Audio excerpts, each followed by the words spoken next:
bernama dunia. Dunia diambil dari kata adna, dekat. Kenapa dia disebut dekat? Karenalah itu pulau terdekat.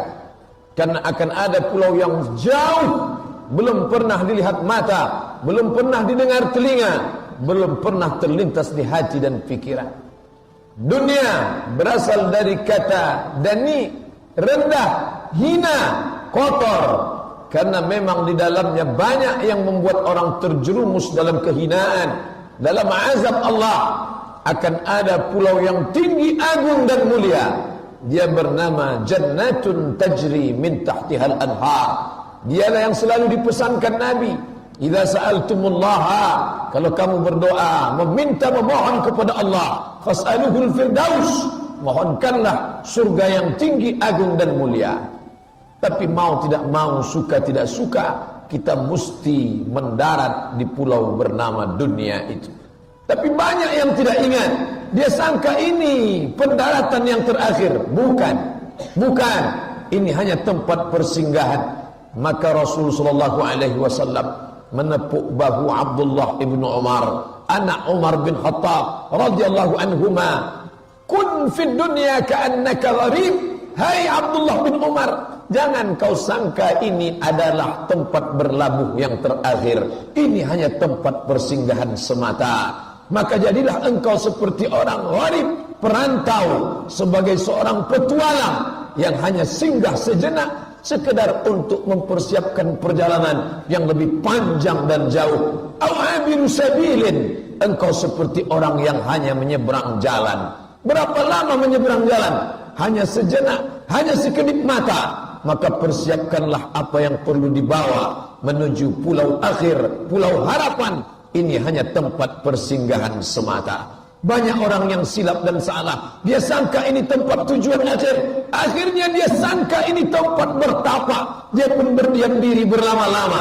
Dia lupa ketika masa berlayar dilanjutkan, bahtera pun sudah siap akan pergi jauh. Di saat itu dia lalai. Ternyata ini bukan pulau terakhir. Ini hanya tempat persinggahan semata. Bukankah Nabi sudah diturunkan memberitahukan tentang itu?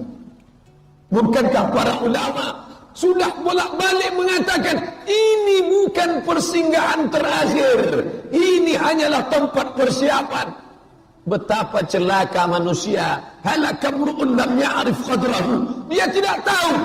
Ternyata ini hanya tempat persinggahan. Dia buat rumah yang besar. Dia kerahkan semua tenaganya. Ternyata dia pun berubah menjadi remaja, dewasa, sakit, tua, mati, berakhir dengan penderitaan. Nestapa yang berakhir dengan penderitaan. Betapa rugi manusia yang tidak sadar diri, tahu diuntung. Ternyata aku bukan singgah di tempat yang terakhir, hanya tempat persinggahan, sekedar meneguk setetes air setelah lega, lalu melanjutkan perjalanan panjang. Maka di pulau persinggahan itu, ambillah kesempatan, ambillah semua yang dapat dibawa. Kenapa?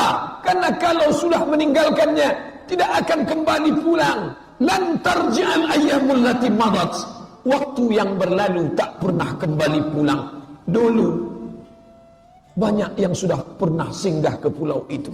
Kaya raya, semua harta dia punya, semua milik ada pada tangannya. Sampai-sampai dikatakan, andai ada orang yang menggali tanah, lalu ketika mereka gali, mereka temukan ada periuk emas, mereka pun mengatakan itu punya dia. Siapa dia? Qarun, orang kaya yang pernah singgah di pulau itu. Mana dia sekarang? Dia mati dimakan cacing tanah. Dia tenggelam di telan bumi Mesir.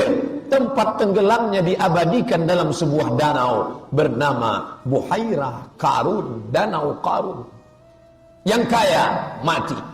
Dulu dia pernah berkuasa, makamnya sampai hari ini tegak berdiri. Batu-batu besar seberat 2 ton, tersusun indah dan rapi. Orang mengatakan itu kubur istana Fir'aun. Mana dia sekarang? Dia mati, tapi dia tidak dimakan cacing tanah. Al-yawma nunajjika bibadanika. hari ini kami selamatkan engkau bibadanika dengan badanmu. Jasadnya tidak membusuk, jasadnya tidak dimakan cacing tanah. Allah menyelamatkan jasadnya untuk apa? Litakuna liman khalfaka ayah, supaya menjadi pelajaran bagi orang-orang yang hidup setelah dia, bahwa ini pulau persinggahan. 1000 tahun yang lalu, 3000 tahun yang lalu sudah banyak yang singgah, tapi mereka semuanya hancur binasa. Hijau, kuning, layu, mati, hilang. Dulu nenek moyang kita singgah ke pulau itu, lalu kemudian mereka tumbuh hijau, muda, berkuasa. Setelah itu mereka sakit, tua, mati. Kemana mereka? Semuanya mati dimakan cacing tanah. Dari dalam tanah, tegak di atas tanah. Tidak lama sesudah itu masuk lagi ke dalam tanah.